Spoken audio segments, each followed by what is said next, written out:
Ветер в осенні шалеў, выючы всімі тонамі роспачы і болю. Выў ветер, бяздольны пан і ўладар апусцелых абшараў. Выў і праклінаў адзіноцтва свае.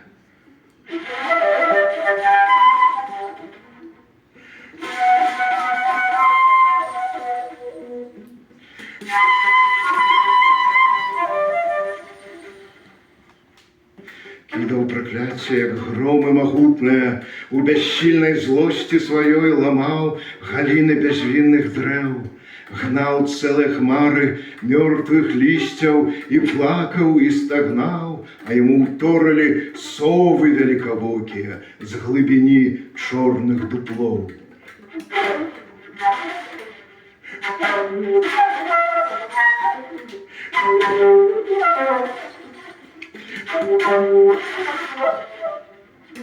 Дрыжалі бязлістыя, жалобныя дрэвы, ціхім шелестам скардзіліся жоўтыя хмары лісцяў, чырвонымі слязамі шыпалі каліны, цыпалі каліны і рабіны, з шэрага халоднага неба плыліся хвалі дробнага дажджу, а вецер выў.